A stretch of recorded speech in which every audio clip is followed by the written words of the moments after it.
Got to hit it with that. It feels good to be back.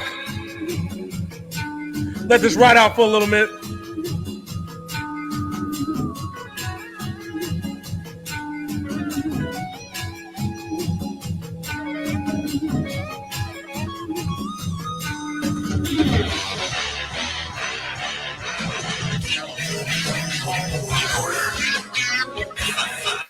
Ladies and gentlemen, boys and girls, children of all ages, this is your boy James, a.k.a. Hollywood J-Blaq, live in the building once again. Woo! And it feels good to be back in business, boy. And I'm not alone. I got my man, my main man, Big MFing Syn. Remember him? You know how we do it around this time. What's good, sir? How you been? How you been, sir? Man, oh man. I am so glad to be back up in this shit with you, my friend.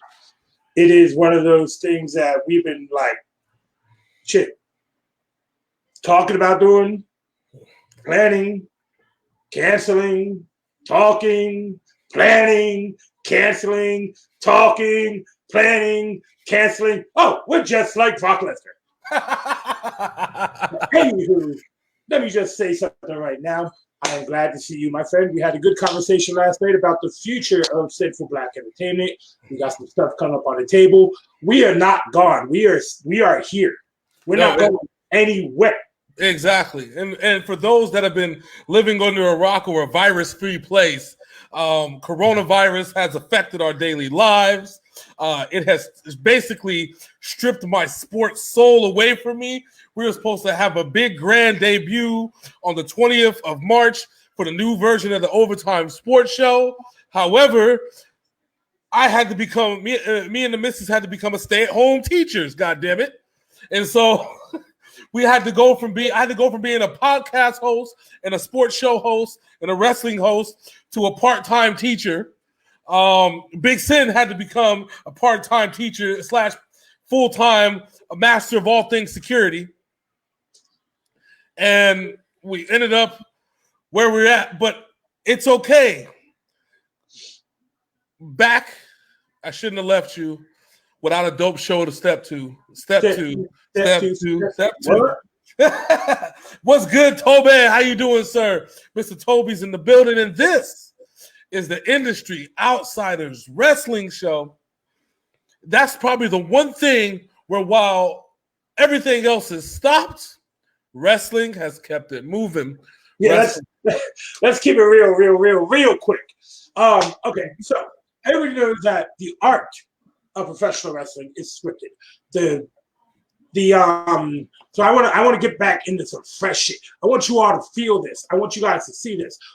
The art of professional wrestling, yes, it is scripted, but you cannot script what these men put their body through. Ever watch? If you guys want something to watch because there is no sports, so you ain't got shit else to do, you can't go to work because you can't go to fucking work, go ahead and watch The Dark Side of the Ring. Watch the Chris Benoit special. Watch the Dino Bravo special. Watch all that shit. And you will see the great underlings, the great backstories that some of which I didn't know. Like, I knew Dino Bravo died. I did not know he was murdered by a fucking mafia hitman. Well, you know, he was from what, Finland, right? Or no, he's from Montreal, Quebec. Yeah, Quebec. Quebec gangsters got his ass. I'm like, damn, man. Straight left his fool on his couch watching TV. 11 morning, 6 to the chest and 5 to the head. What's good, Teresita? Thank you for watching the Industry Outsiders Wrestling Show. We appreciate you holding it down for us.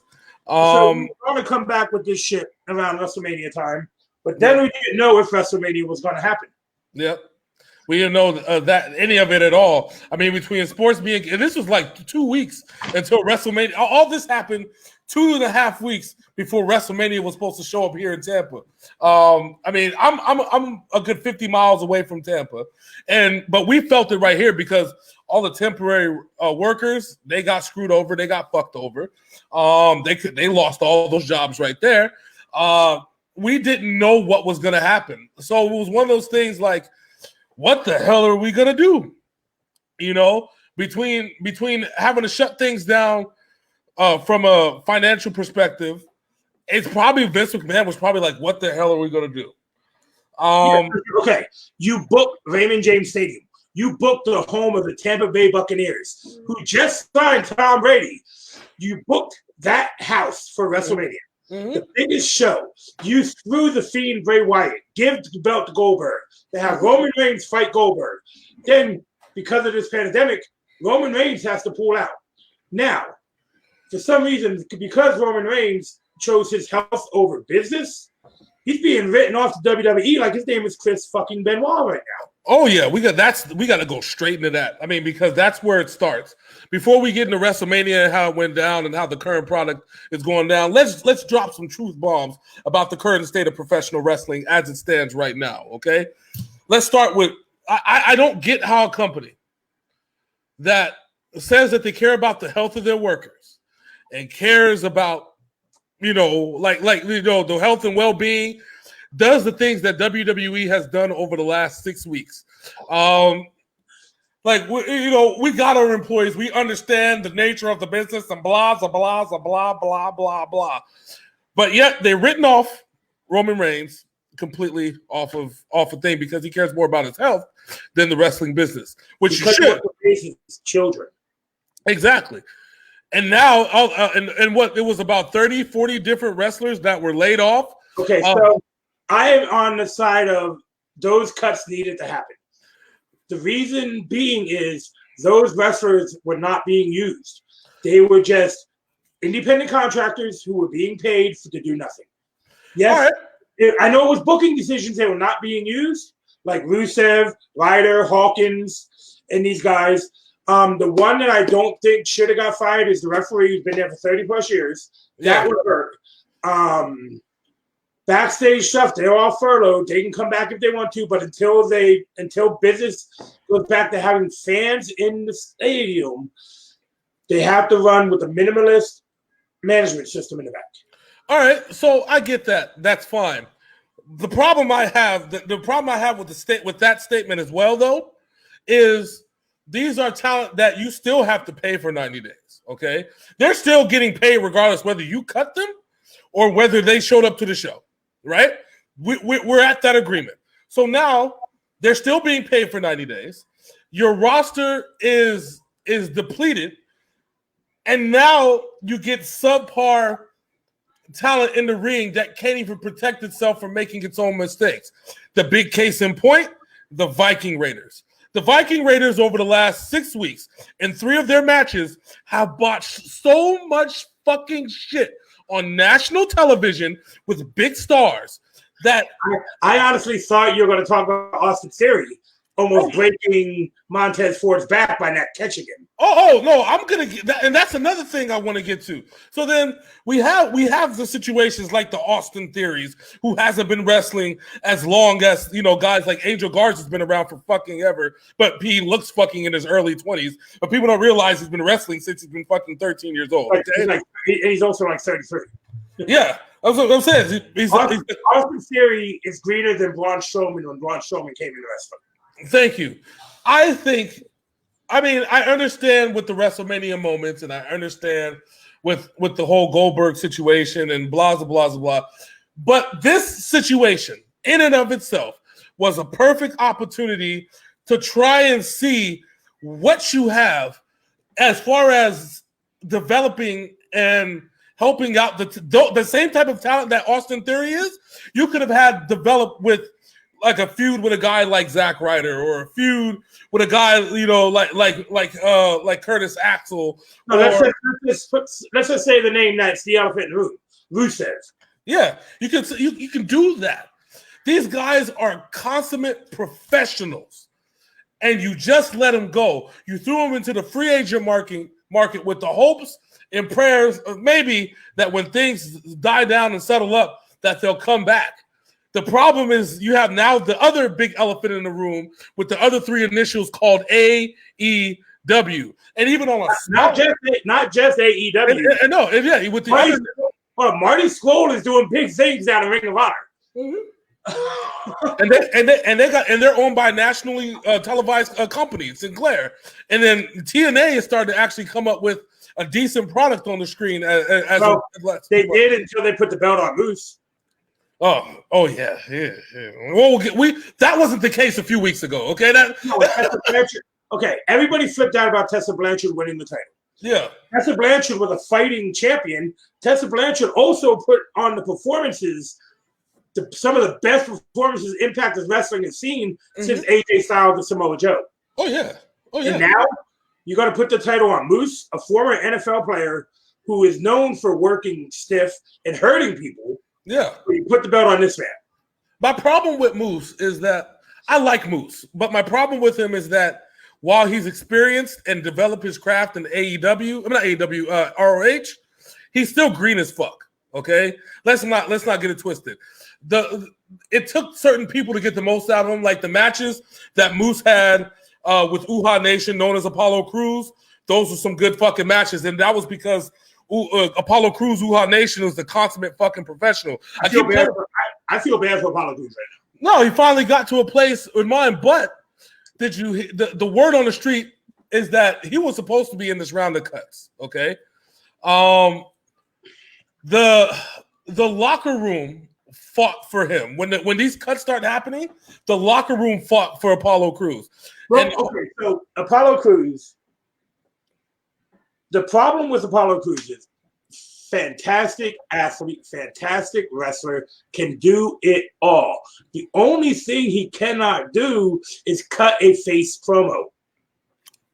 We've all seen him do the heel work after Uhaa Nation. We all seen it.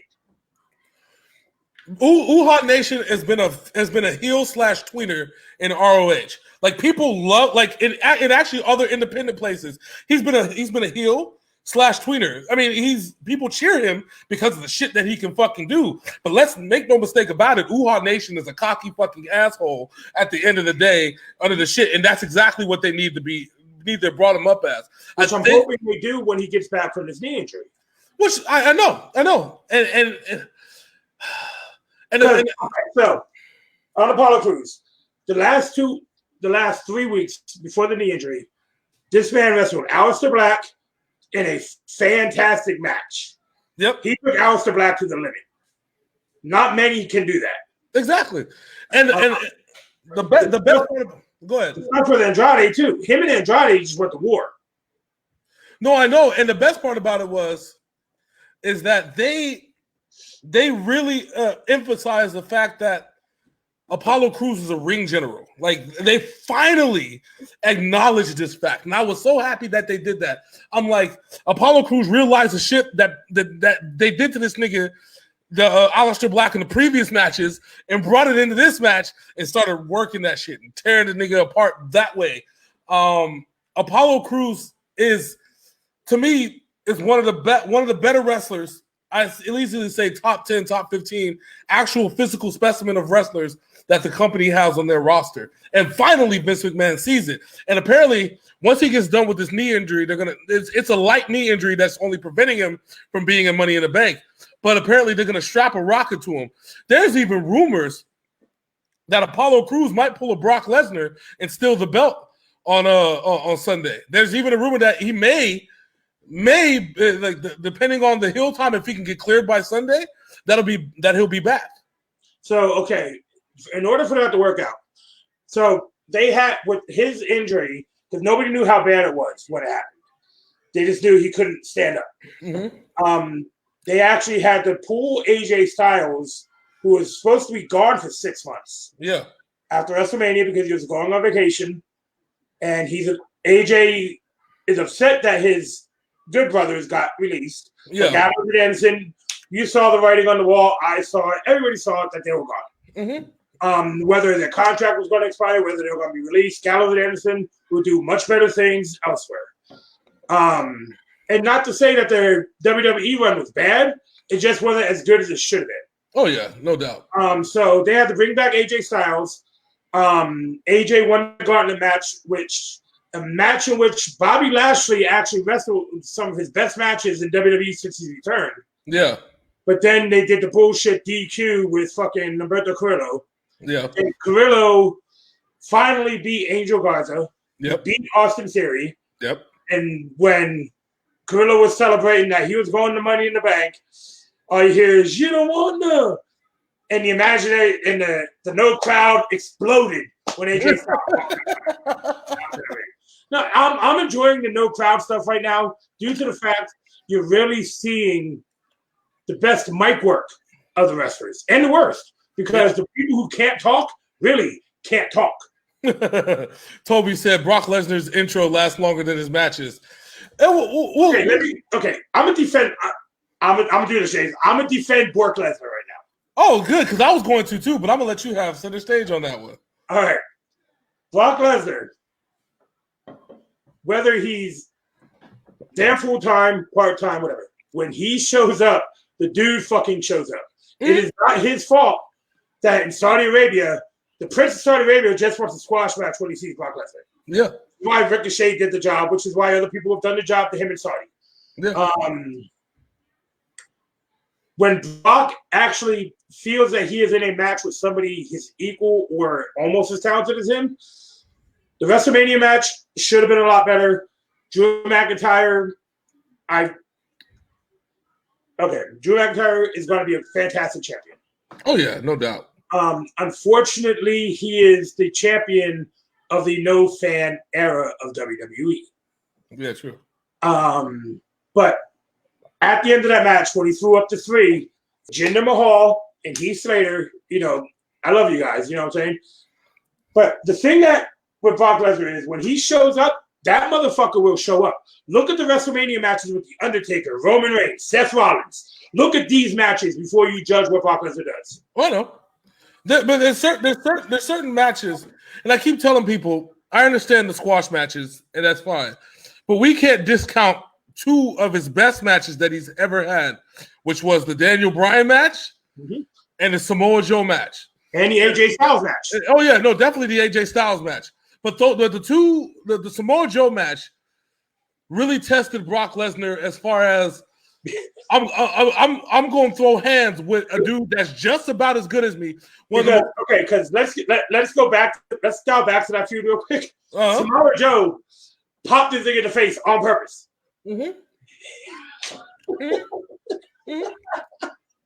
Where Braun Strowman did it by accident. Yeah. Joe wanted that fight. He wanted that smoke. Yeah. But that was one of the best hoss fights in the history of the sport. I mean, and then the Daniel Bryan one, and see the story that they could have told. That one was scary. Yeah. I know, we were like, fuck, they're going to kill this dude. Because Daniel told Brock Lesnar, hit me and throw me as hard as you possibly can. Yeah. Because you got to make it look believable. Hit him and threw him as hard as he possibly could. Nigga, we thought, and it messed up because Daniel Bryan went heel, but people were like, fuck, this nigga didn't kill Daniel Bryan. And what that was, and this is a testament to Daniel Bryan, is he said in a shoot interview, he said he wanted to make sure his neck could handle the hardest hits. If he's going to keep the title on him and make this legit, he wants to make sure he can handle it. And Brock Lesnar is the best person to do that to him. Yeah, no doubt. Brock Lesnar, and Kofi Kingston said it best on this radio interview, that nobody's ever going to give Brock Lesnar the credit deserves for doing the things that he does in order to make the stories more fantastic. Do you believe that in any stretch of the word? I mean, and it sucks because that Kofi lost the way that he lost it. But do you expect it to happen any other way? Do you expect that Kofi Kingston should be able to take out Brock Lesnar or even get one up on Brock Lesnar? All right, so Kofi Mania, me and you were not expecting him to make it past Samoa Joe. Yeah, exactly. When they said Brock Lesnar is next, me and you both knew 30 seconds. Done. Yeah. Done. Everybody thought, oh, Kofi's going to. No, he's not. Go back to Brock Lesnar's return to Japan when he took on the whole New Day by himself. Yep. Yep. I love Kofi Kingston. He's one of the probably the greatest in-ring performer of our generation. Mm-hmm. Nobody will say that because of he's Kofi Kingston. He's there, but people are like, but he's fucking amazing. And real quick, Bruno says how we got Vader and Mark Henry hosting a wrestling show. It's Vader time. I can't, yo. I got people asleep. I'll just be welcome to the Hall of Pain. Oh, there we go. See, we're back. Yeah.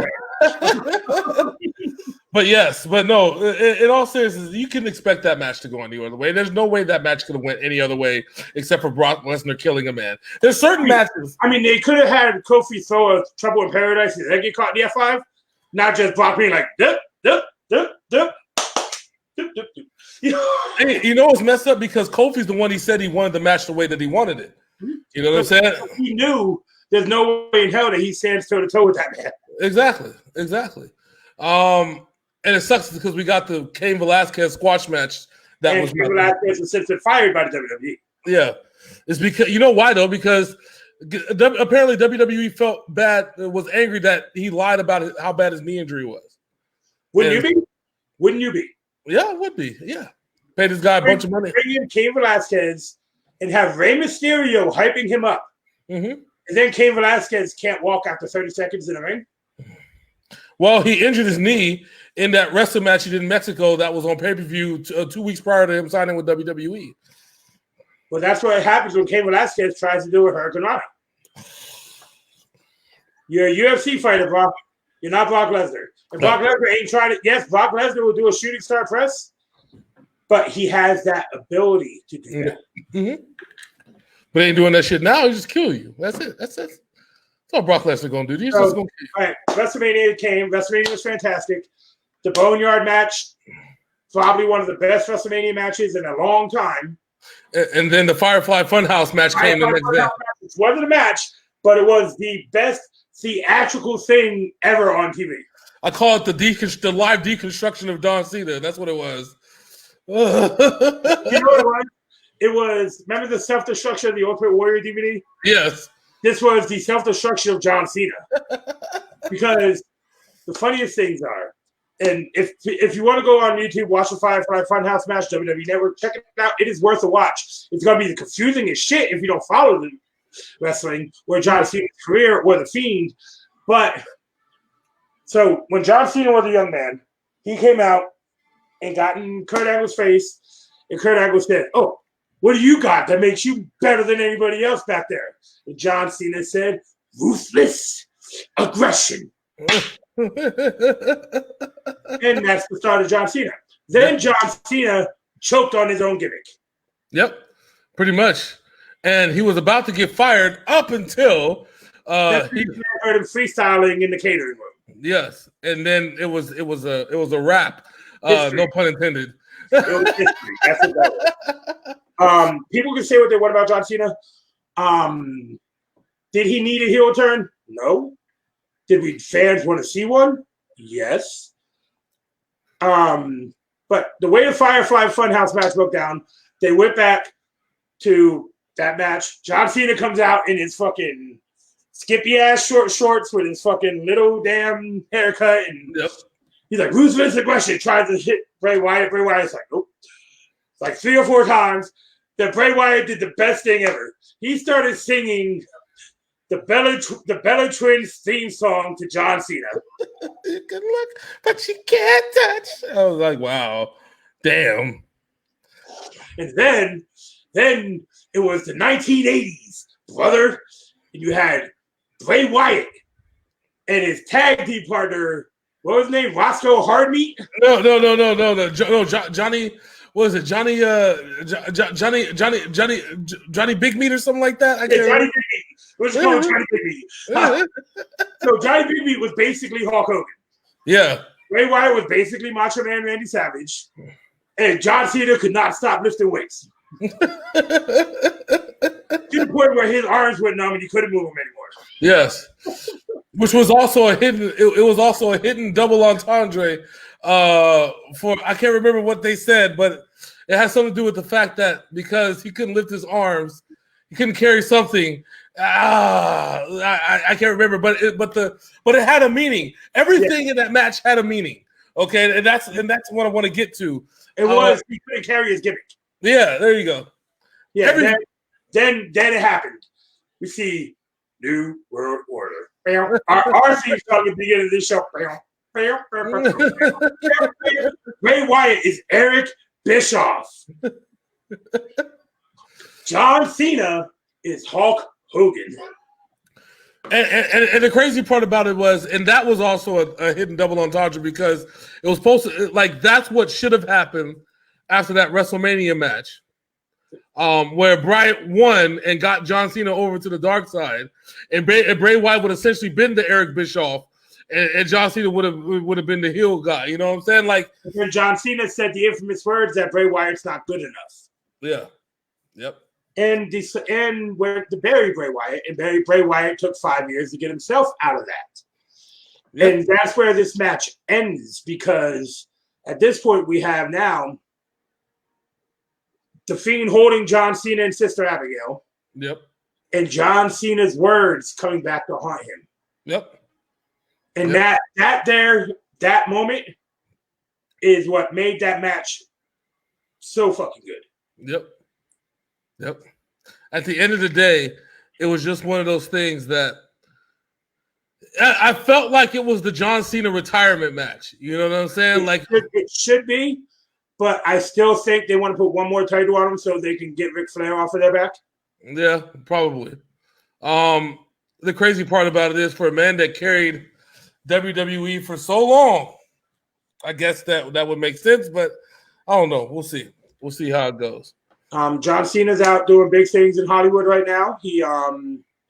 So he's doing his thing. Bray Wyatt. So when we get to the Money in the Bank stuff, we'll talk about Bray Wyatt and what's going on with him right now. Let's talk about AEW real quick. AEW has now decided that they want to have what was supposed to be a WWE storyline when Jon Moxley was the heavyweight champion. AEW decided to take this and run with it now. Oh, yeah. Last night on AEW Dynamite, Jon Moxley had a fantastic match with Frankie Kazarian. Mm-hmm. And I got to say this. At 45 years old, Frankie Kazarian can still go with the best of them. Oh, yeah. No doubt. Frankie's a beast, man. Yeah, Frankie is that dude. No, he never gets the respect he deserves, though. Oh, of course not. You remember from his early days in WWE where, you know what I'm saying, and then he went somewhere else, came back to WWE for like 2 months. Then he went off in Impact Wrestling for fucking a decade. Mm-hmm. So, Jon Moxley beats Frankie Kazarian after a hell of a match. And here come the masked druids of the Dark Order. Beat down Jon Moxley. Here comes Big Brody Lee. Big, badass Brody Lee. Mm-hmm. They hold up Jon Moxley. He hits that with the sick spinning fucking clothesline from hell. And he looks down at Jon Moxley and goes, John, I'm not the same man that you know. We used to look at each other eye to eye, but I'm better than you now. Yeah. And Jon Moxley gets up on his knees in the most Jon Moxley shit ever. Oh, all you had to do was ask.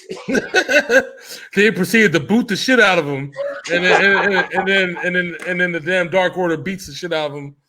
There's one member of the Dark Order, number 10, has a wicked ass spine buster. Oh, they said who his name was, and I can't remember what they said. Yeah, but they said who his name was, and he's a popular indie star. I'll get the details on that one again, but yeah, that spine buster he gave to fucking homeboy was nasty. Number 10. If everybody's been watching AEW, number 10 is the dude that actually was one that showed up wearing the nice suit and stuff in a vignette where everybody else was wearing like t-shirt and jeans and shit. And then Brody Lee was he had came to the building and noticed that everybody was wearing jeans and t-shirts except for the dude that was wearing the nice ass suit. He's like, come on. Yeah, he said, I have a unique opportunity for you. I said, this nigga, unique opportunity? Hold on, is this Lucha Underground? Brody Lee is channeling Vince McMahon, Eric Bischoff, fucking everybody right now. Dude, he said, I got a unique opportunity. I'm like, wow. WWE is so pissed off at Brody Lee right now. But Brody Lee's doing his thing.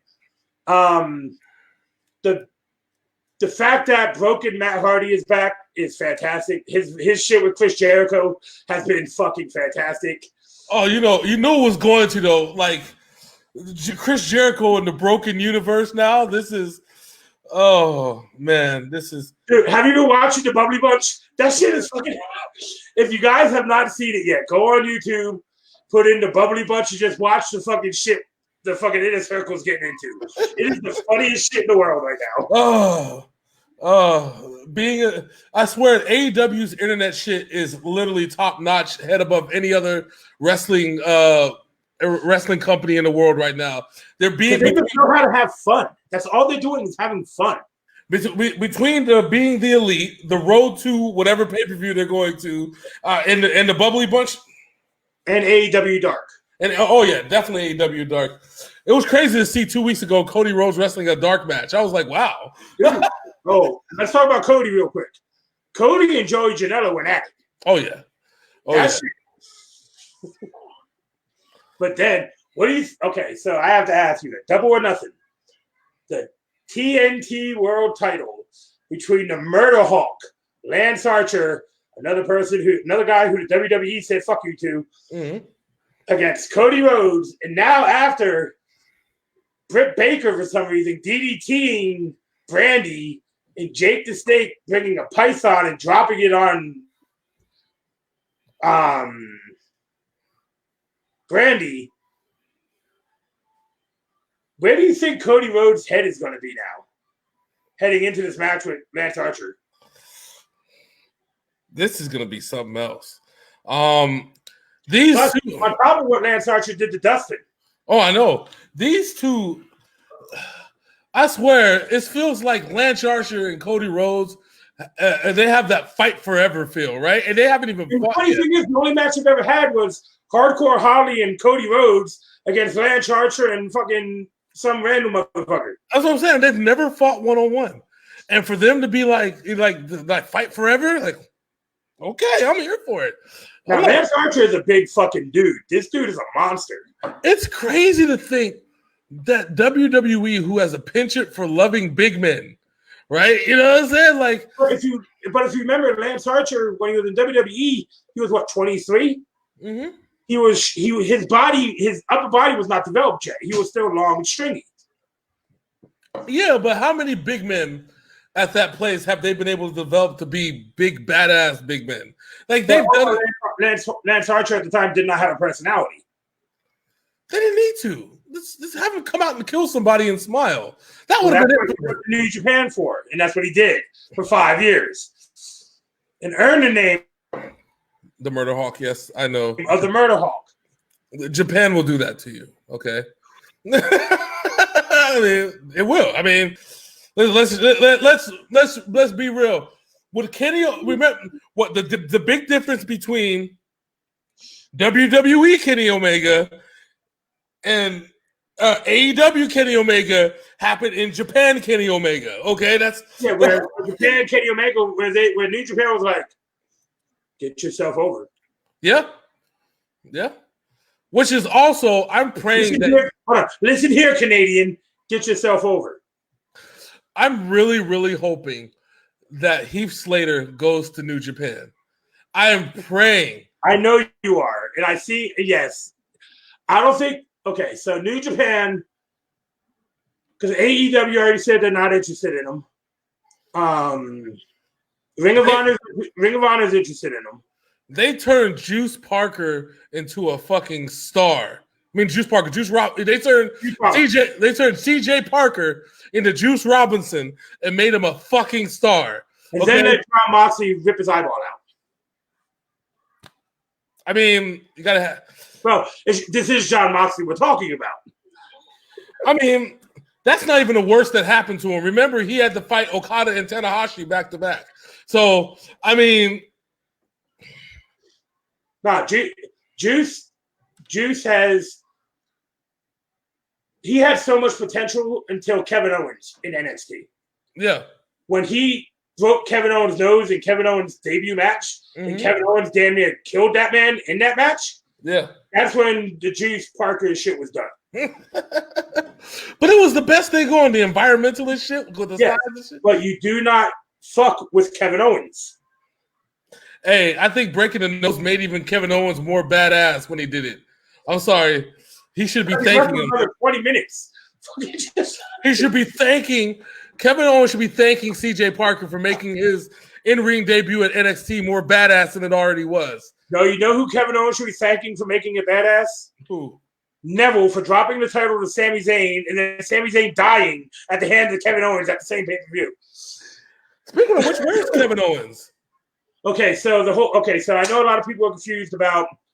They're like, well, Kevin Owens beat Seth Rollins at WrestleMania. Why is Seth Rollins in the championship match? So when Kevin Owens did that dive off the top of the Titantron, he obliterated his ankle. Ooh. He's going to be out for about 3 months. Ooh. I don't want Kevin Owens to have a heel turn. I think Kevin Owens is in a good place. He's in a really. He needs to be a tweeter. Yeah, he's in a good place right now.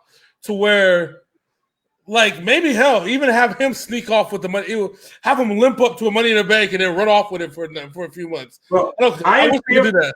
I am honestly fearful for what they're doing with Money in the Bank this year because, and we'll get into it when we talk about those matches, because of a rumored spot that's going to be happening during this. Yeah. Which, if they do it, they're going to ruin someone's career. Yeah, I know. I hope they don't throw anybody off the side of the building. But if my whole thing is right now, we're going to get into the Money in the Bank pay-per-view, all the matches right after this little segment. So my biggest fears right now in WWE is the fact that I think they're breaking up heavy machinery because Otis is so over, but Tucker is not. The sad part about it is that Tucker is a way better worker than Otis. Yeah, Otis is the personality. Tucker is the worker. Yeah. No, and I'm not saying Otis can't work. Otis can work. But his body size and what he does is not the most appealing for everybody. No, it's perfect for tag team, okay? It's kind of like how Brian Christopher was the best, like out of Too Cool, was like extremely built. He was, you know what I'm saying, really cut from head to toe. No, he's the son of Jerry Lawler. He was the man. Yeah. And so Scotty 2 Hotty was the skinny dude that he could do some high-flying stuff and some cool stuff, but didn't really look like a wrestler. The two together, however, were a perfect team because they fed off of each other, right? and that's really how it should be. That's like real tag team wrestling, okay? Like you should be able to feed off of each other. Like, let's go back to Demolition. Axe was the worker. Axe was Smash was the worker. Yeah, Axe was the powerhouse. Yeah, Axe could barely walk, but Smash would beat the fuck out of you, and Axe didn't have to do much but hit you with fucking hammer fist. That's all he did. Exactly.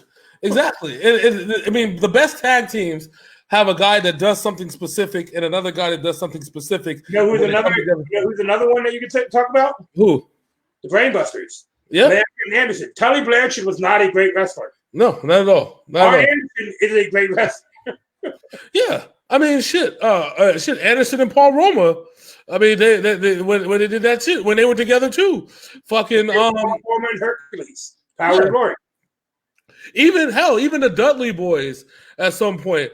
Bubba Ray Dudley was the flashy dude, and Devon was the loud nigga. You know what I'm saying? They had a weird turnaround because at first Devon was the worker, Bubba was too fucking stiff. Yeah, Bubba got it. Yeah, Bubba became the man after that. He's still the man to this day. Yeah, he just makes those silent facial expressions, and Devon was just like that dude. You know what I'm saying? Like he was the loud nigga, the nigga that you listen to in the Dudley Boys. And then eventually, when Devon decided to testify.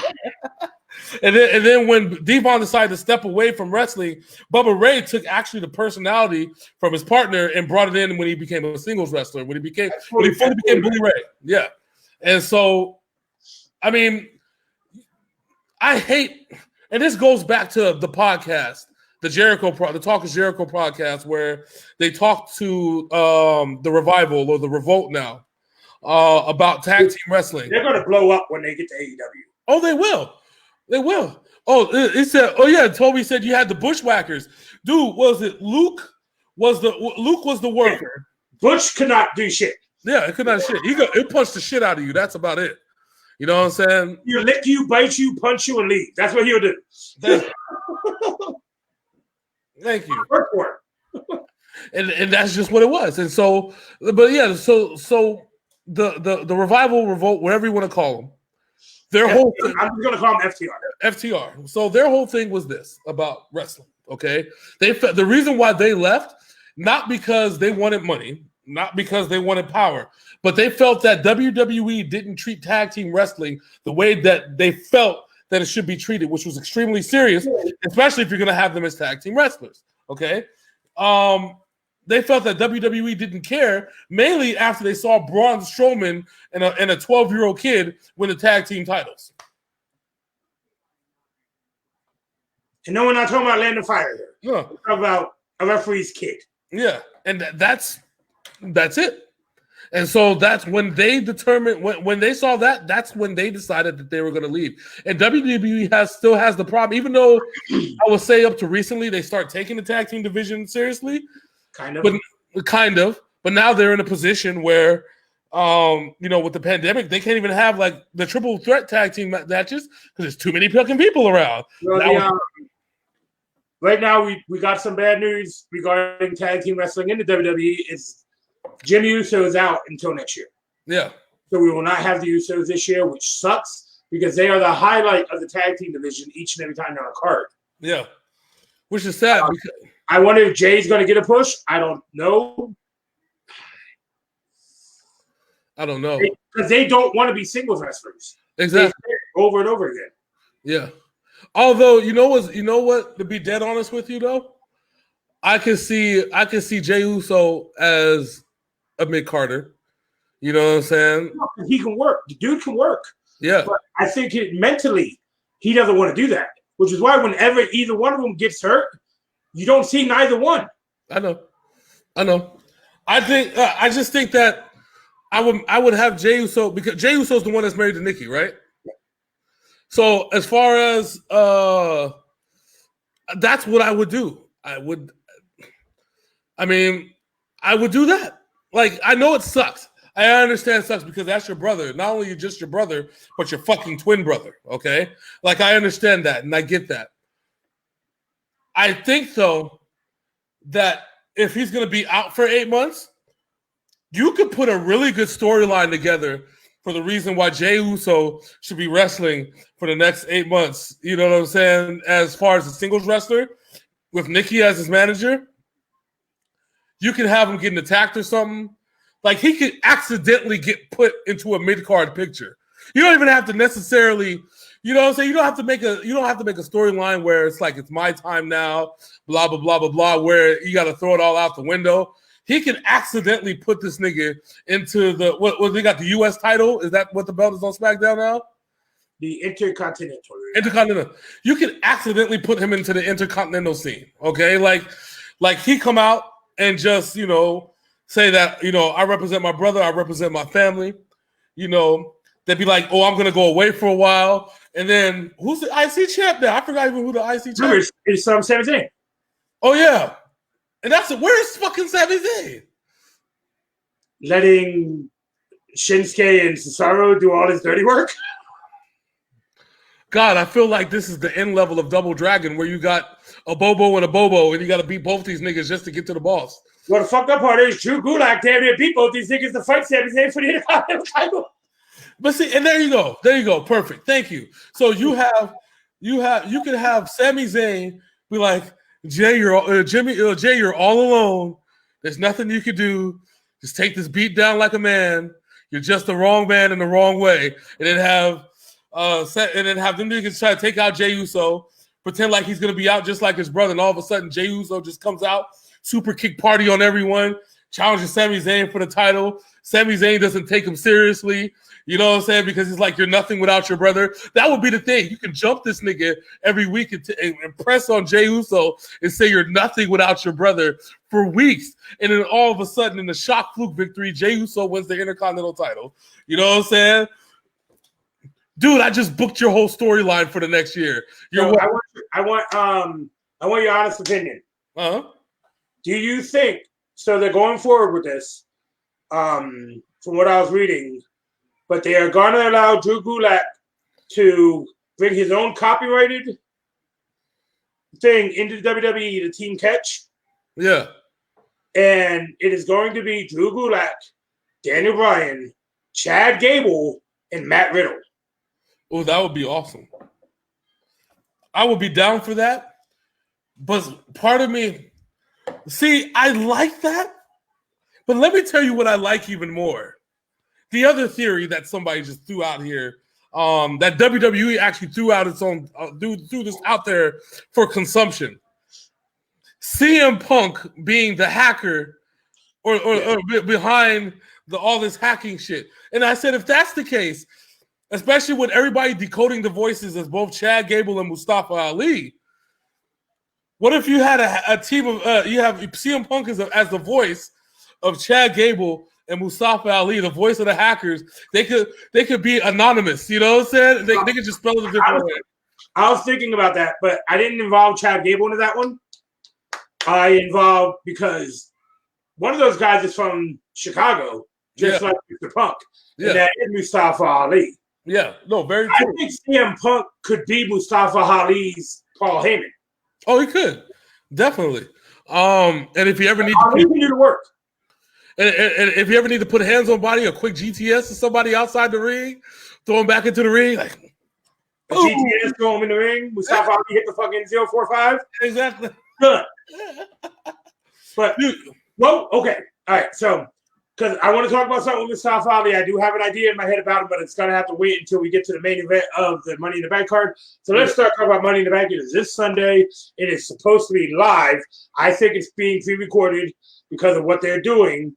So we're gonna start off. We have the SmackDown Tag Team Championship match.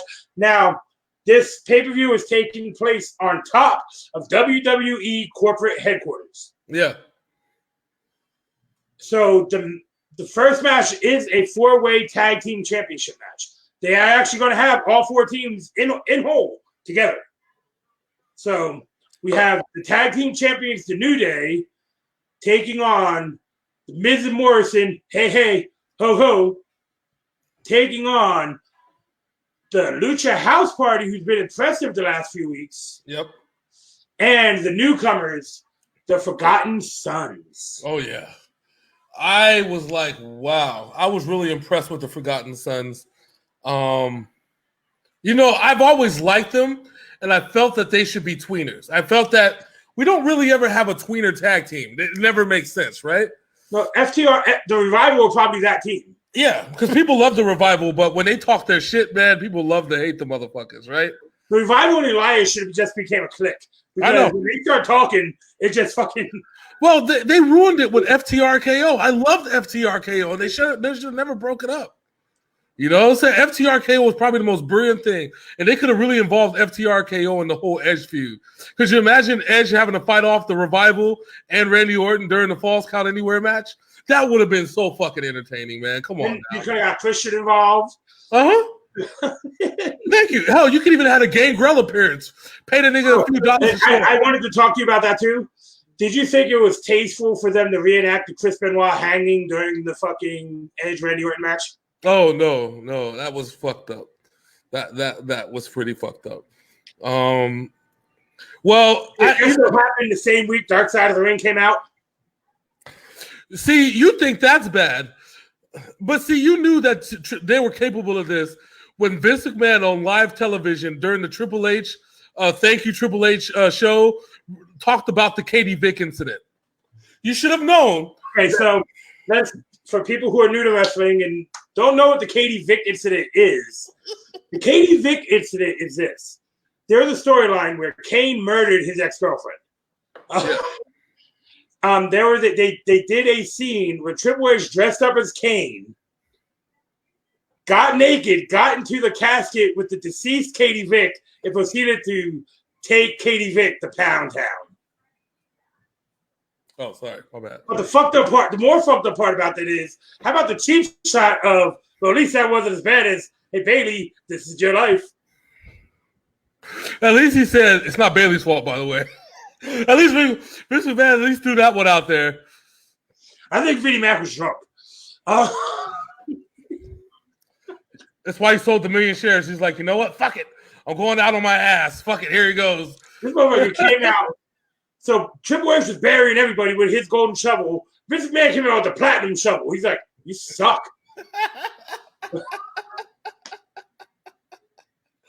I'm sorry, and I'm going to say this. You've heard me say it many, many times. Vince McMahon needs to go. I know. All right, so I like Vince McMahon, the businessman. I don't like Vince McMahon, the older age wrestling promoter, because I feel like to me he has conflicts of interest within himself, and I'm gonna explain a few of them. Okay, so the first conflict of interest, he wants to blow the fuck up, like he wants wrestling back to the way it was, but he won't strap a rocket to one man in order to get wrestling the way he was, because he has the innate fear, because wrestling's entertainment, that man that he straps a rocket to is no longer going to be in WWE and is going to go to Hollywood. Yep. Hi, Dwayne. Hi, Dwayne. This is all your fault. Yeah. I mean, it happened to Hogan. It happened to Austin. Happened to Rock. Happened to Cena. Doing things that none of those other guys have ever done before or will ever do. Well, the Rock has went next level with the whole fucking shit. You know what I'm saying? Like John Cena, though. I mean, John Cena is probably, he's not going to be as big as he's not going to be as big as Rock. But as far as wrestling's movie stars, he'll be number 2. Yeah. You know, easily number 2. Yeah, because Dave Bautista. Yeah. Well, but yeah, that's true. But you look at it like that. Vince McMahon doesn't want to strap the rocket to nobody. So it's a conflict of interest. You need one man to strap a rocket to be the face of your company that you're going to throw at everybody. And he won't let it happen. I'm going to ask you the hard-hitting question right now. Okay. In the WWE, right now, with what we're sitting on as a current roster, who do you put the rocket on? McIntyre, Bray Wyatt, Seth Rollins, or the man that we talked about earlier, who they seemingly are writing out of the company, Roman Reigns? Are those my only 4 choices? They are the 4 faces of the company right now.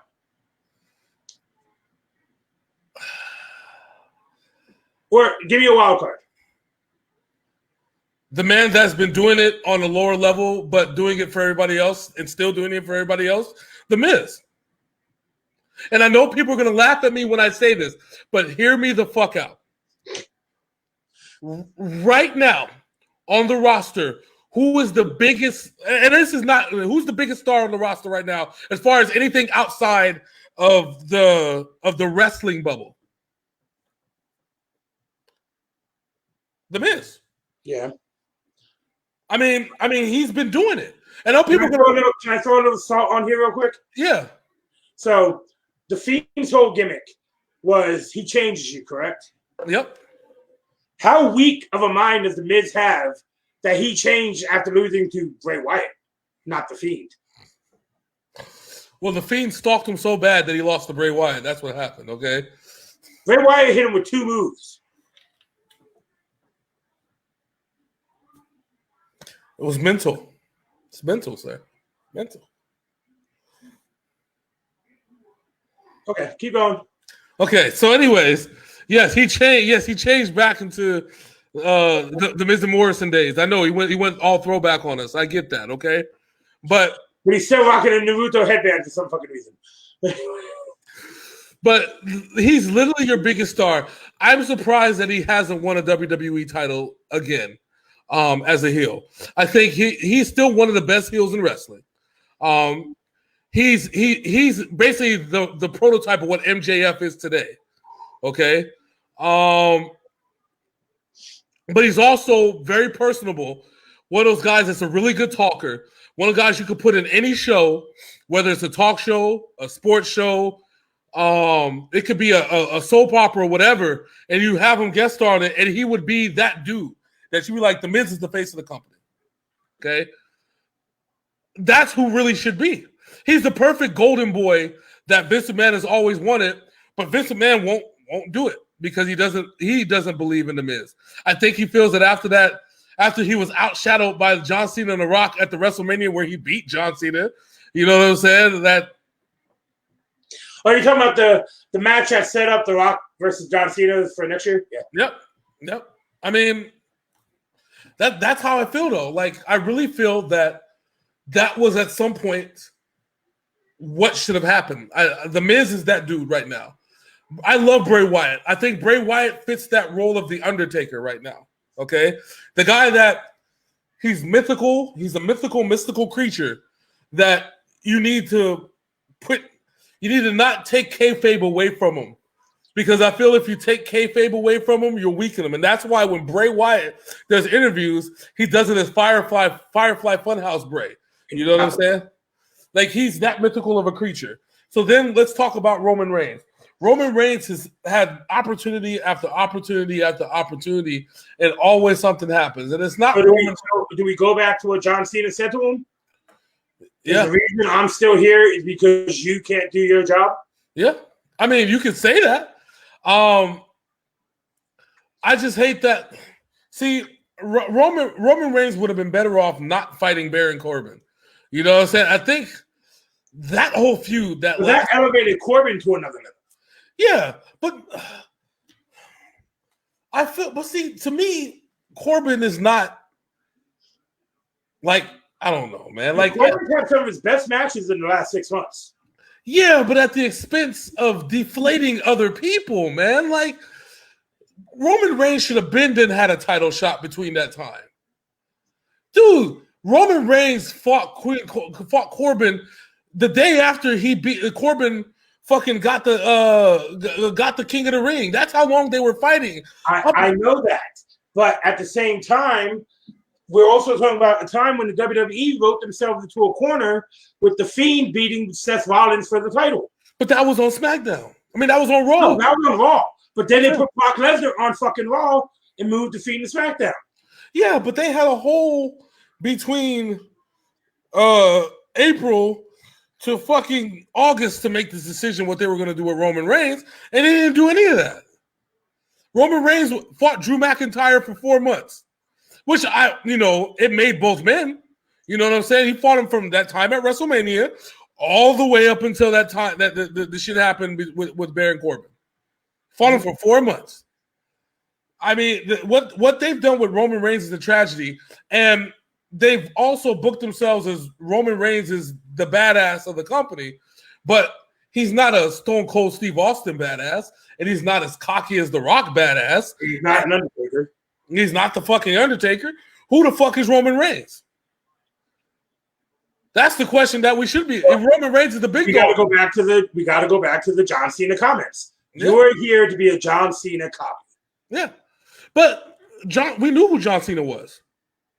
That is the difference. We knew exactly who John Cena was. John Cena, while yes, John Cena may have been PG-fied after he won the World Heavyweight title, we knew who John Cena was. Who the fuck is Roman Reigns?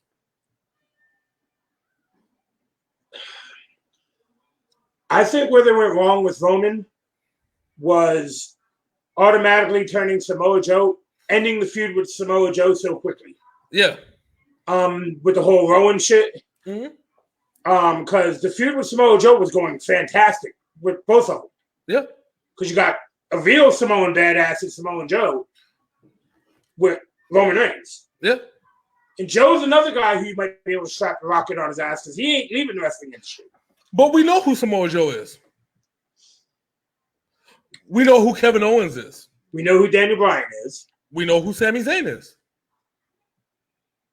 Who the fuck is Roman Reigns? That's a topic I'm going to have to get into with you later. I have to think about that one. You let me know. Now that Seth Rollins and Dean Ambrose are no longer around him. Yeah. We know who Seth Rollins is. The Usos are gone. Yeah. We know who Seth Rollins is. We know who John Moxley is. Yeah. Yeah, we even know at the time who Dean fucking Ambrose was. We got very sidetracked. We went from talking about a 4-team tag team match to talking about Roman Reigns again. We could make a whole show. We knew who Heath Slater is. Hell, we even know kids. He got kids. We know who fuck Brock Lesnar is. We know who fucking Drew McIntyre is. Shit, we even know who all 4 versions of Bray Wyatt was. So are we sitting here saying that all Roman Reigns is a corporate mock-up of what they wanted? Yeah. And you know whose fault that is, though? It's not Roman Reigns' fault. Oh, Vince McMahon's fault for slamming him down our throats for 5 years. Yeah, without giving us a reason. They didn't give us a reason to root for him. Yeah. See, people started rooting for him when the cancer came back, which sucks for him. Yeah. Because now it's biting him in the ass again because he had to stop from giving Vince McMahon his orgasm match at WrestleMania. Yeah. All right, so let's get to the card. We'll see. We're going to talk about this more. We're going to do a whole show about Roman Reigns. Yeah. All right, so Fatal 4-Way Tag Team match: New Day, Miz Morrison, Forgotten Sons, Lucha House Party. Who you got? I got to go with the experience. You got to go with New Day. I really honestly think, and this is nothing against any other team that's in there. Like, I feel if any other team is going to take the belts off of them, that they're going to try and sneak off them is Lucha House Party. But I think this is the thank you, Kofi, for taking that L against Brock Lesnar. We're just going to strap the New Day to the moon, the rocket to the New Day, and take it to the moon again. Because the New Day is, without a doubt, one of the most over tag teams and one of the best tag teams that sell the most merchandise. Now, does Xavier Woods come back with the New Day, or does he come back solo? He's going to come back with the New Day. They adamantly said that they don't want to be broken up, and they will quit if they're broken up. They've said it on the podcast. If you put us together, we don't want to be broken up. And that's so you're going with the New Day? Yep. I'm going to go with Miz and Morrison. I think it's going to be a heel house party. And the Miz and Morrison are just the type of guys to walk away from a match with it like this for the tag team titles. Yeah, I hear you. My only thing is that – no, go ahead. I'm sorry. Go ahead. Oh, go ahead. I was going to move on, but go ahead. No, I was going to say the thing that I want to see New Day versus the Forgotten Sons, because I want to see somebody very, very serious going against somebody that is going to not take anything serious at all. Well, Jackson Riker, okay, for those of you who don't know who Jackson Riker is, you don't see him wrestle too often. But if you want to watch what this man can do, go back to Impact and look up Crimson. Yes. Yeah. He has a more devastating F5 than Brock Lesnar does. Mm-hmm. No doubt. And I think the Forgotten Sons are in a really good position to really kind of, like I said, our first tweener tag team that we've ever had in a long time. Because you got to love them because they're Marines. Well, we have to talk about that real quick. Yeah. So we have kind of a Sergeant Slaughter situation going on here. Well, only one of them is a Marine, though. But I think, if I understand Cutler was a Marine. Jackson Riker was a Marine. Yeah. But Wesley Blake is Australian. He was in the Australian infantry. Yeah. But he is posing as an American soldier in his team. Yeah, because nobody wants to talk about the fact that he's from Australia and speaks perfect fucking English. Even though he was on a team with Buddy Murphy and they were fucking Australian to the fucking core. But, whatever. We're not going to talk about that. All right, so you got the New Day. I got Miz Morrison. Next up, we have kind of a weird matchup. We have Bayley taking on the Tamina train. Choo-choo. Tamina getting her first one-on-one championship match in her 10-year WWE career. Yeah. It'll be an interesting thing. The problem is that This is something that you can always do without an audience, okay? This is probably the perfect thing that you can do because we don't know whether Tamina is a heel or a face at this point. What they say about Tamina? Oh, she should be doing great. She used to wrestling in front of nobody. I mean, if they have to go without a crowd for the next couple months or so, fuck it, strap it to the belt to Tamina. And the reason why is simply this. The chick is going out there super kicking everybody, all right? You know what I'm saying? She don't give a fuck who you are. You know, you're going to catch a fucking super kick. And so... But what happened to her? She was fit built. Now she Nia Jax built. What the fuck happened? I mean, she gained a lot of muscle and didn't lose any of the fat. That's kind of where it was. Because when she first debuted, she was like thick, but not like muscular. She had to stop doing the diving splash because of her knee. Which is why they shot the super kick to her. Yeah. Which has been a detriment to her because it limits the upside that Tamina had, which was her athleticism. I really honestly think, my honest opinion, I want Tamina Snuka to win, but I honestly think that Bayley will win. I want to see a little bit of chaos. You know me, I like a little bit of chaos, but yeah. I think this one's a little too obvious for everybody right now. I think they are building for the SummerSlam Bayley-Sasha Banks match. Yeah, because you already see the deception going in there where, for the first time in that rivalry, Bayley would be going in as the heel and Sasha as the face. Oh, that is interesting, and I tell you what else is interesting. This Lacey Evans Sasha Banks feud that they got going on, right? It has that. See, it's kind of like last year when we had King Corbin and King Corbin and Roman Reigns weren't able to kind of get to each other and fight each other, right? You know how we had that shit last year? I kind of got that feeling, but this is something I'm more anticipating because between these two women, it's gotten really personal. Between the Sasha Banks being on the tape on Lacey Evans's fist, up until Sasha Banks carrying a picture of Lacey Evans's daughter. This shit, I love this fucking shit, man. And I'm gonna say right now, nobody eats the woman's right like Sasha Banks. Oh, I know. What would be perfect is if Lacey Evans wins Money in the Bank, Sasha Banks beats Bayley at SummerSlam, and Lacey Evans cashes in on Sasha Banks. That would be it. I'd be done. I'd be like, it's a wrap. All right. I'm good. This is actually a small card, which is weird for the WWE pay-per-views as of late. Next up, we have a match that I'm concerned about, but there's no stipulations in it. So we have Braun Strowman putting the Universal title on the line against Bray Wyatt. We do not know if it's The Fiend or if it's Bray Wyatt because The Fiend has not shown up at Braun Strowman. It's been all Bray Wyatt. So I don't know which version of Bray we're getting here. I don't know. They haven't announced it. They haven't talked about it. But if it's Bray Wyatt. On the WWE website, it says Bray Wyatt. It does not say The Fiend.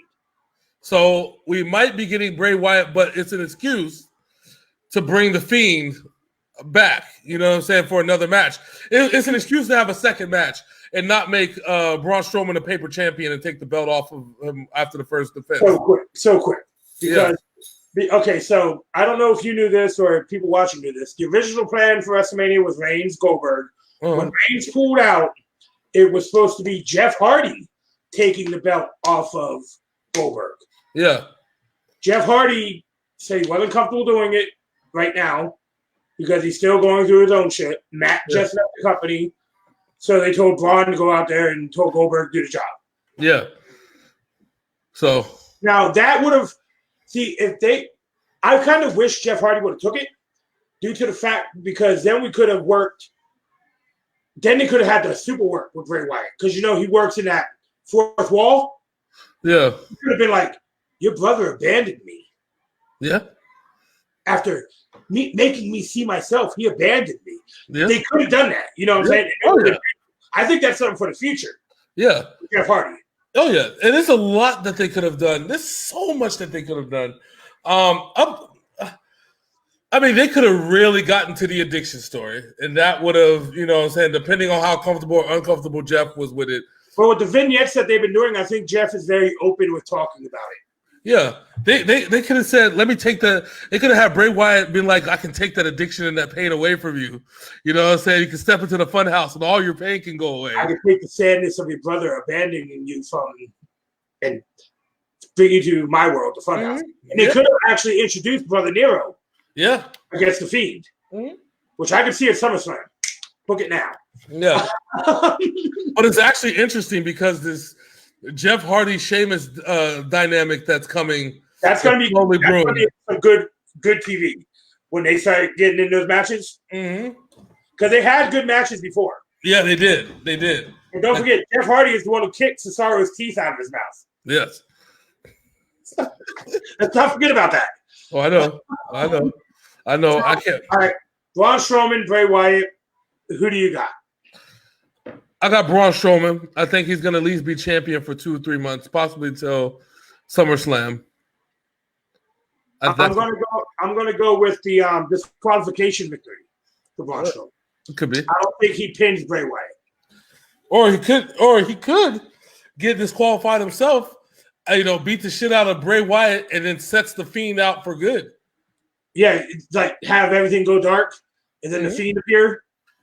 And basically, you just have the Fiend forever. There's no he might end Bray Wyatt using with weapons and shit, and all of a sudden, I don't think the Fiend works without Bray Wyatt though, because Firefly Funhouse Bray Wyatt is the Fiend is his bodyguard. Oh yeah, but that's what I said. You can have the DQ victory, like Bray Wyatt win by DQ when Braun Strowman just goes off for. Bring up personal shit or some shit like that. You know what I'm saying? The black sheep mask and all that stuff. And then Braun Strowman just goes the fuck off. And then Bray Wyatt and the Fiend just takes over, comes out, takes over. You can do a lot of shit with that. It can go a lot of ways. But however way it goes, that Braun Strowman's walking out with the title this time. Yeah, I don't think he drops it this quickly. Yes, they rushed and put it on him. Because the way they did him with the... And that's what my whole fear about this too. This is one of the matches I was saying I was fearful of on this card. Yeah. Because when they put the Intercontinental title on him, they took it away a month later to Sami Zayn. Yeah.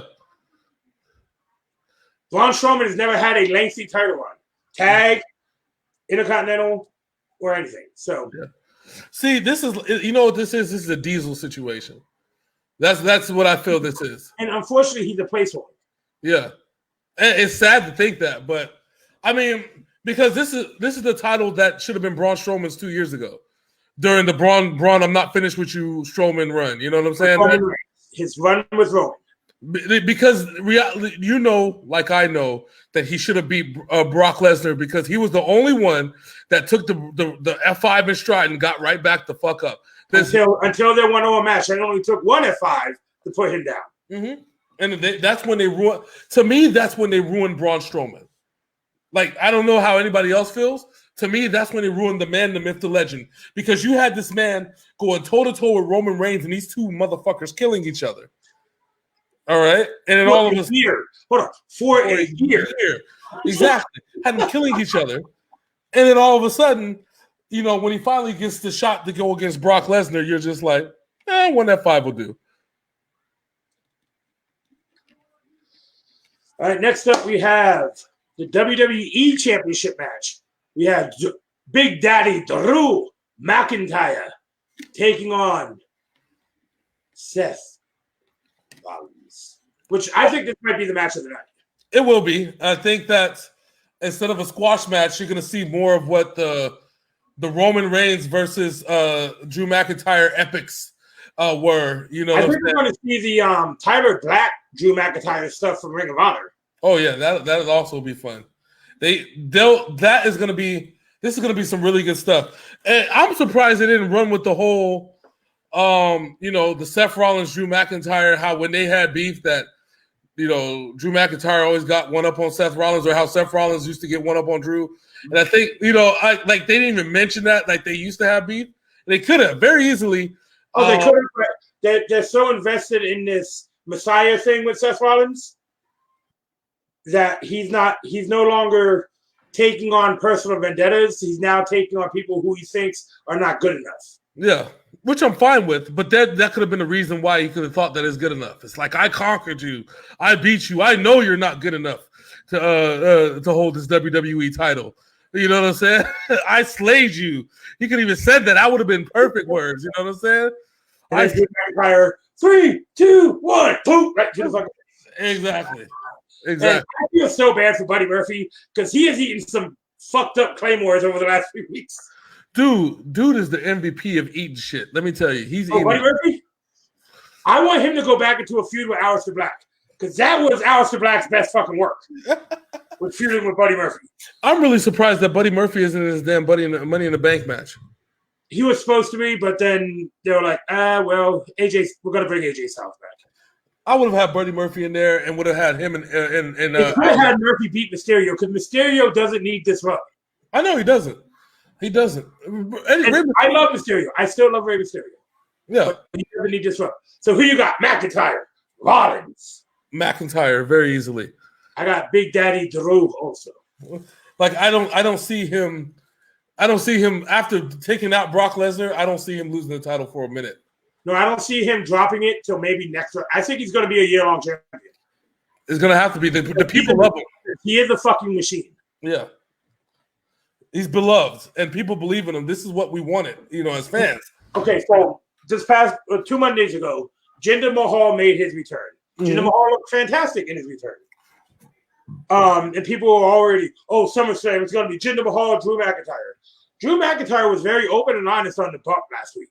He's like, look, people watching wrestling today don't even know who the 3MB was. He's like, I would have no problem fighting Jinder, but the fans don't want to see it. And I was like, hold on. I was like, Drew, all right, Drew, I got you.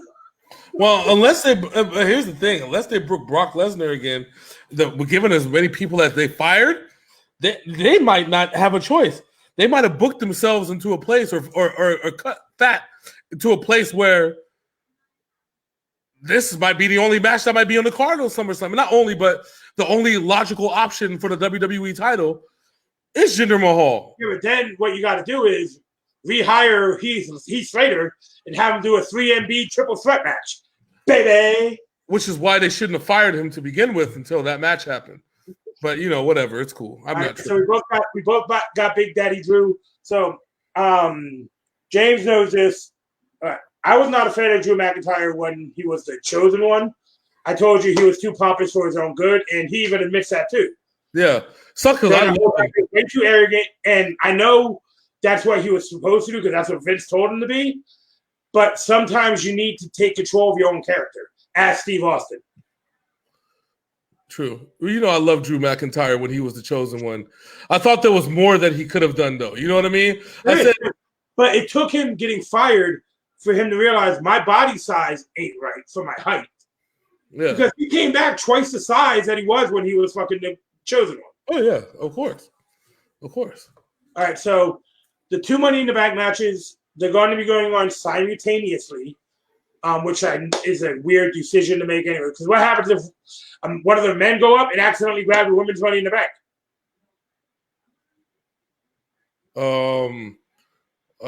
Santino Marella? James Ellsworth?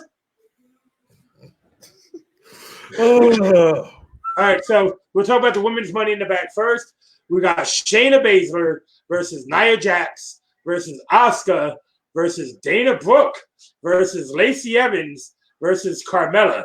Dana Brooke is the big shock in this match. Yeah, I know, right? Because of who she beat. Because she beat Naomi. Yes. Yeah. Which is like... You're like, hold on, weren't you jobbing for everybody, bitch? Weren't you the fucking secretary for Titus World Slide? Hold on. Which part of me wonders about, because remember, we had the triple threat, remember, with the whole tag team situation? It's kind of like this had to do, the reason why they made her lose that match is because of the Usos? You know what I'm saying? Like, yeah, it makes you think that. Yeah, it makes me really feel that way when you think about it and you add everything up. Naomi's been on a roll since coming back. Yeah. 2 + 2 is eventually going to equal 4 one way or the other, right? And so that's how I'm looking at it. Unless you do that Common Core shit, then it might be 6 or 7. I don't know. Yeah, I know Common Core fucking shit is 1. What? 2 plus nigga, what? 2 plus 2 is 22. So if I had to pick a winner, and we go with the montages and everything else, you got to go Lacey Evans. However, we all know how this is going to turn out. Shayna Baszler is going to murder somebody. Yep, that's how this is going to go. The fact that Shayna Baszler, who's a human wrecking machine, walking around with the briefcase that she can cash in on Becky Lynch, you already know. Like this is how this is going to go. Now the one thing that I do have to say about this match is there's one person in this match who Shayna Baszler has never had a one-on-one match with. Is it Asuka? Nia Jax. Oh, Nia Jax. That's true. That's true. Now, the way things are going, it looks like they're putting Baszler into a feud with Nia, which would be interesting. I'm here for it, because Baszler and Nia both have a claim to the right that they took out, took out Becky Lynch. And the rumors that I'm hearing about Kairi Sane being in the doghouse because she publicly announced that she got married to Evil from New Japan is why I think the Kabuki Warriors are no longer your tag team champions too. Yeah, which is just like, see, Kairi needed the time off because of the injuries. Yeah, that's the thing that trips me out. But see, so we talk about wrestling and we talk about Vince McMahon being a part of some bad shit. His pettiness is what I need out of wrestling. You know what I'm saying? Like I do. I'm not going to sit there and lie to you. I'm like this. I'm like, you have a working relationship with New Japan. Yeah. In the past. What happened? Oh, he screwed it up, though. Because you see what he does with the Japanese wrestlers when they come in. With Taka Michinoku by himself, they pushed him to the moon. And then when it came time to set the rocket on fire, they fumbled the football. Yeah, then they hired the Great Sasuke only to injure him and then fire him after they injured him. They can't tell me shit. That's why Muda knew better. Muda was supposed to come. So remember when Hogan went to Japan to fight Muda? Yeah, Muda was supposed to come back for WrestleMania. And that did not happen. Muda was supposed to beat Hogan, and that didn't happen because Muda was like, I see how y'all treat people over there. Fuck no, and fuck you. Yeah, because the original, it was WrestleMania 2. It was supposed to be Hogan versus Muda, not Hogan Bundy. But it came to a point, what was it? Was it 91? 92? No. It was that WrestleMania. Or was it the Sergeant Slaughter WrestleMania? No, it was after. It was, when after the WrestleMania that Hogan beat Yokozuna. WrestleMania 9. And so Hogan was supposed to stay for the year. Okay. And then, because remember, that's after that is when he took the belt to Japan and fought Muda. He fought, what's his name? He fought Inoki. And a couple other dudes. And then he fucked around and got pissed off at Vince for Vince trying to fuck him over on some other shit. And that's why Hogan went to WCW. You know what I'm saying? And then after that, Muda was like, fuck no. Like, even though he wanted to wrestle fucking Bret Hart, he wanted to he really wanted to wrestle Bret Hart. Like, really fucking bad. He also wanted to wrestle Shawn Michaels. Yeah. And they fucked that shit up. And so Muda was like, no, I'm not coming to fuck WWF. You know what I'm saying? Y'all can't even treat y'all big megastars right. Fuck you. And that was the end of your working relationship, which is also why they were so pissed that Brock Lesnar worked New Japan. So, are you picking Shayna Baszler in the Women's Money in the Bank? No, I actually, after I think about this, I think Shayna Baszler and Nia Jax are going to cancel themselves out. I think that this is going to be Lacey Evans. This is going to be hard for me to do, but I'm going to do it just because I know you love chaos, so I'm going to throw a little chaos out there. Oh, Lord. You going to pick who I think? Dana Brooke is going to win the Money in the Bank. Ooh. That would be interesting. That would be fucking interesting. All right, here we go. The men's Money in the Bank match was originally supposed to be Apollo Crews, Otis, Corbin, Mysterio, Aleister Black, Daniel Bryan. Apollo Crews injured himself, enter AJ Styles. So now we have Daniel Bryan versus Aleister Black versus Rey Mysterio versus Baron Corbin versus Otis versus AJ Styles. This is a tough one. You got Daniel Bryan, AJ Styles, two guys who should not lose. Of course not. But then you have Aleister Black, which he just screamed, strap a rocket to the back of that motherfucker and fly him to the moon. Okay? That promo that he cut after AJ Styles promo was the best. That made you want to watch this fucking match. Because he still got beef with AJ. I know he does. I know, but it's like now the Good Brothers ain't there to protect AJ from this man. Exactly.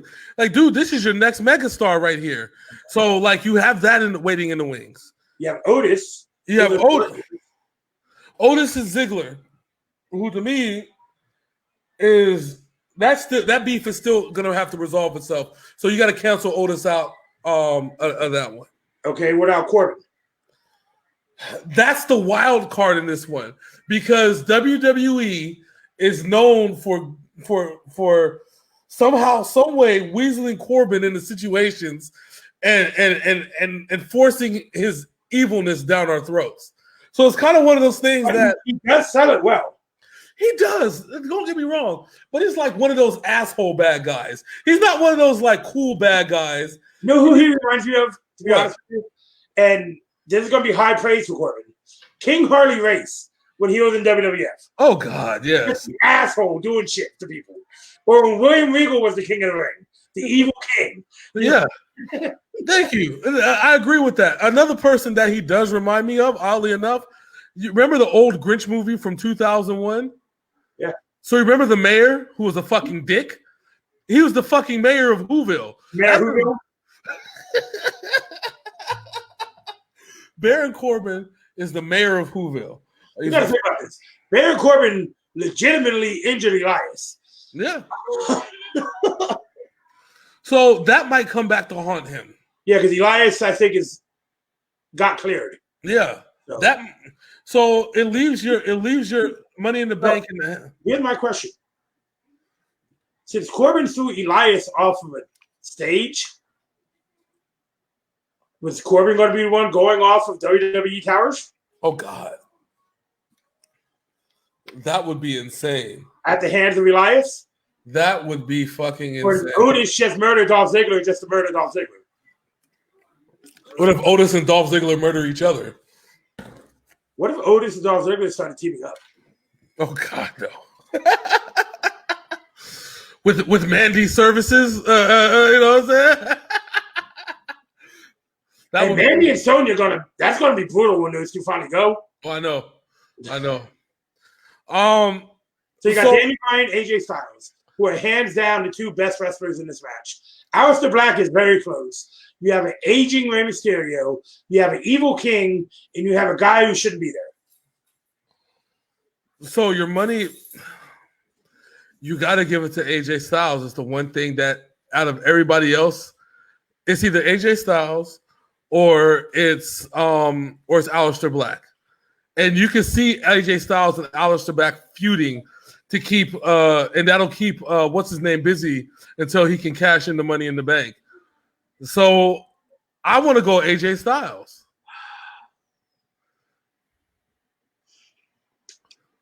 I could see them putting it on Mysterio as one last run.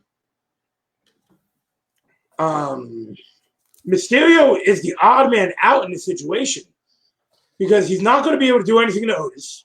Nope. Otis is going to eat everything that Mysterio throws at him. Yep. Daniel Bryan is a hard guy to go against in this. Mm-hmm. Baron Corbin is extremely hard to go against in this. So is AJ. But I'm going to throw my hat in the ring for the Demon. I'm going to go for Aleister Black in this. I think we're going to see a Black Mass threw a ladder on somebody. Like I said, I told you, it's either Black or it's either AJ. And I can see them beefing over this whole entire situation for months. Because I don't want to pick the same as you, but I'm also in the boat that we could see Aleister Black get ready to pull that off, and AJ with a fucking phenomenal forearm knocking him off the ladder and climbing up and grabbing that shit. Mm-hmm. I know. We can see it. I think it's going to come down to those two. Nothing. Now AJ Styles has the respect of everybody because The Undertaker gave him respect in that match. Yeah. That's what I said. My money's on AJ. Like, I can, if I had to bet on somebody, and I'd hate to bet against Aleister Black, I just feel that AJ, as a guy holding the Money in the Bank contract, given how brash and how cocky and how much of a fucking asshole he is, it makes for must-see TV. Especially he catches Drew McIntyre at his most vulnerable moment. Or hell, catch somebody who wins, whoever decides to beat, whoever decides to beat Drew McIntyre, which I don't even know who that would ever be. Right now, yeah. I mean, I could even Kevin Owens, and maybe if they book Kevin Owens versus Drew at SummerSlam, Kevin Owens somehow wins, and then you don't want none. Yep. The reason I'm not going with Daniel Bryan in this is because he's still enthralled in that feud with Drew Gulak against Sammy and the artist. Yeah. So that's going to take Daniel Bryan out. Unfortunately, I'm hoping we get some Daniel Bryan Aleister Black action here because I am down for all of that. Yeah. I'm here for Mysterio, it. I love Rey Mysterio. I've been a fan of his ever since I've seen him debut. But it's not your time anymore, man. How many flights is the WWE building? 26. Is Rey Mysterio's knees are going to last 26 flights of stairs? That's the question that we should probably have. You use the elevators. Like, are your bionic knees going to last 26 flights? That's another thing of my fears with this match. Is are they going to ask Mysterio to take that bump? Because he'd do it. I know he would. But man, I don't know. Oh, here it is. Mustafa Ali interrupts it and wins the Money in the Bank. He pulled the Brock Lesnar from 2 years ago. Oh, that would be fucked, mate. That would be fucked. Oh, that would be so fucked. Then Mustafa Ali becomes a heel Money in the Bank holder. He hacks the fucking lift where the fucking Money in the Bank is, just drops it down to him and leaves. That'd be fucked up. And CM Punk standing next to him. Mm-hmm. Good. Imagine and then have Punk be Gabe Wynn fucking Mustafa Ali's manager. Fuck it. Imagine here you go. Imagine getting off on the 27th floor and like somebody takes the elevator and it opens up. And then you see CM Punk in his hood, standing there across, and all of a sudden Ali just beats the shit out of your ass. Like he comes up from the top of the elevator and shit. Like, they have the trap door in the elevator at the top. Ali comes from the top and just beats the shit out the nigga. And then CM Punk just directs traffic and have the nigga get the briefcase. That'd be fucked up.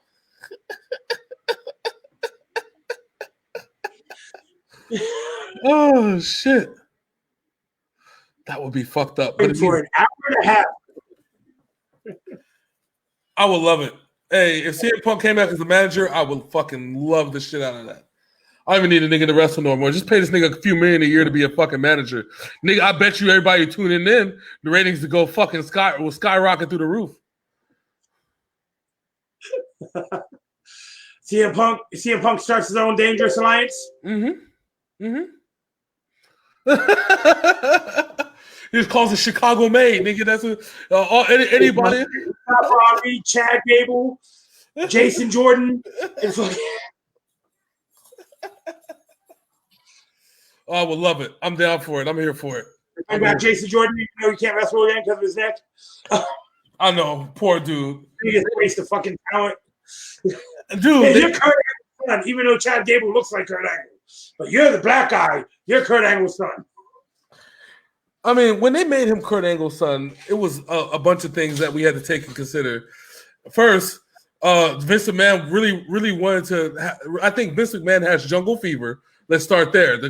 He's finally getting that. He's getting that interracial baby storyline that he always wanted with Dusty Rhodes and Sapphire. Okay. That's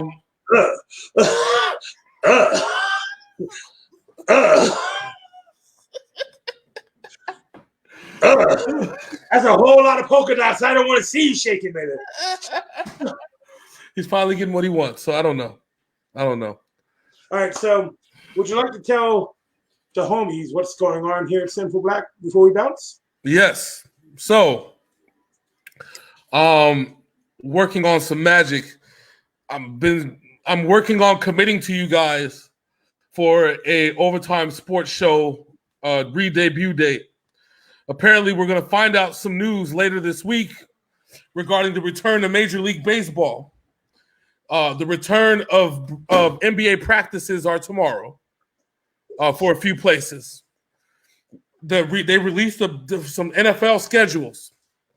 So if all this goes the way that it's supposed to, and all of this just develops the way that it is, Sinful Black Sports, the Overtime Sports Show, will be back in full effect. I want to say at least before the 21st. I will give a hard date and I'll do a big announcement when I can. But that is the first thing that I need to get off the board. The biggest chess piece is the Overtime Sports Show. As far as the Industry Outsiders Wrestling Show, we got to make this a weekly staple once again, especially since wrestling has been in full effect and doing what it needs to do in order to survive. So once this Money in the Bank pay-per-view is done, I'll go back on live. We won't talk about the pay-per-view itself, but I will announce the official date, which I think that these shows can run.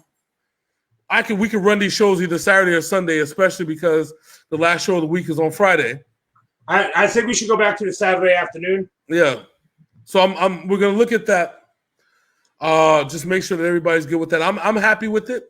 Just make sure that the time is right for everybody because we're still in the pandemic and I'm still on dad duty and hubby duty, as they say. So parenting, sir, just parenting.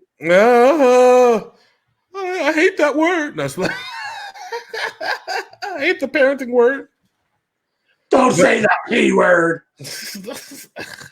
So, well, that's the second domino to drop. The third and the biggest domino that we're working on we're working on a new show, working on a new spot. We're selling our souls, basically. Yes. So when this is going to be our big live to, like, we're going to stream on multiple platforms, but it's not going to be one of those.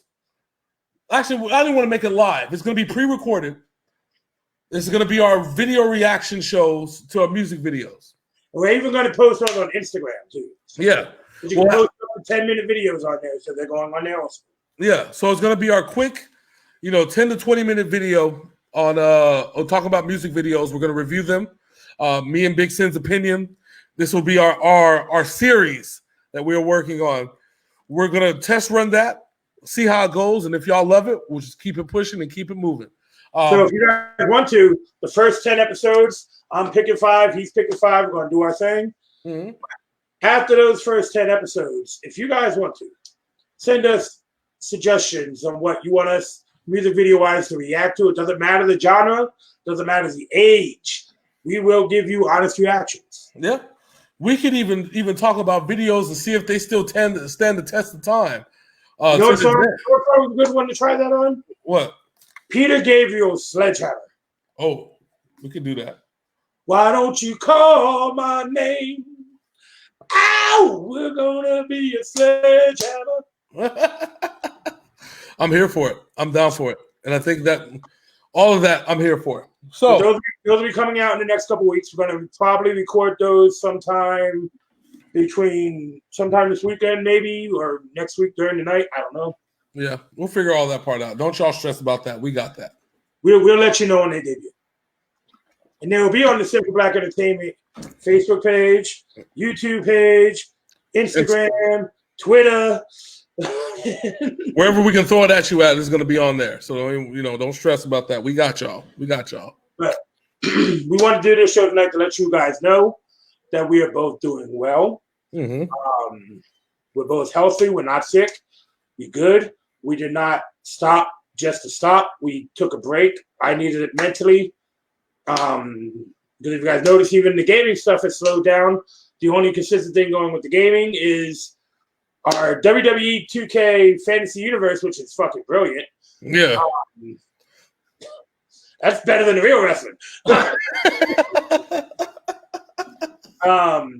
That's going on right now. Mondays, Wednesdays, and Fridays. Myself, Mr. Hollywood, our boy Coop, we're the 3 GMs of those respective shows.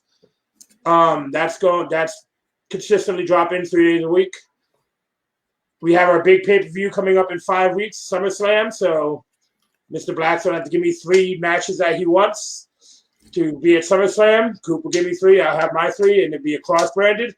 Then soon we're going to talk about our individual pay-per-views, and we're going to see how to work that out between each brand. Mm-hmm. That's what's going on the gaming page. I will be back with gameplays, with commentary very soon. I've just been crushing my backlog right now and beating games that I haven't had time to beat. I'm working half at home. I'm working half in the field. So I actually have time to do this now. So that's what I've been up to. Mr. Black, what have you been up to for the last couple of weeks? Let them know how you've been doing.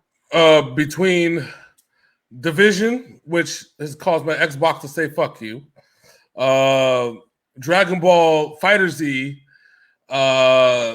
Final Fantasy VII Remake, which I absolutely fucking love. This cat could be helping me with the gaming shit, but he don't record nothing. I'm sorry, okay? I've 100%ed Spider-Man. You got that platinum like I did, didn't you? Yeah, got to 100% Spider-Man. I'm working on Horizon Zero Dawn, which I know I'm a few years late on that, but I fucking love that game so far. That's a game. Yeah. I'm even trying to get better at Ghost Recon, so me and my son can kill that game. Ghost Recon Wildlands. I'm actually really considering possibly spending the $20 to get Modern Warfare 2 and going through the campaign. If it's $20, you can't really argue against it. Because I missed it. I love that campaign. You know how crazy that campaign was. That was the first Modern Warfare Call of Duty game I ever beat. Yeah. So that's still a thing. I mean, that's still on board. So as we're talking about completing games, I completed Luigi's Mansion 3. Mm-hmm. I finally finished Super Mario Odyssey. I burned through a few other games in the last few days. Yep. Well, we've been busy to keep our mind off the drama and the BS that has been going on around us. And we've been thinking about you all. Yeah. And just we don't want to come half-stepping, right? We want to come with, if we're going to come on here and we're going to go live, we're going to do it in a way that is not only entertaining for us, but entertaining for y'all. As you keep tonight was non-stop. Yeah. And we're at an hour and 42 minutes. The energy is still fucking there. Exactly. And we even left y'all with a question that we're going to ask y'all when we come back next Saturday. And Big Syn, we discussed it for about a good 10 minutes, which is simply this. Who the fuck is Roman Reigns? Which is a very good question, and one that John Cena asked about 4 years ago. Yeah. Who the fuck is Roman Reigns? So with that all being said, I am Syn. Remember me? And this is your boy James, aka Hollywood J-Blaq. Thank you for joining us tonight for our Industry Outsiders Wrestling show, exclusively here on Simple Black Entertainment. We're gonna catch you on the flip side, but until then, we out this bitch. Deuces.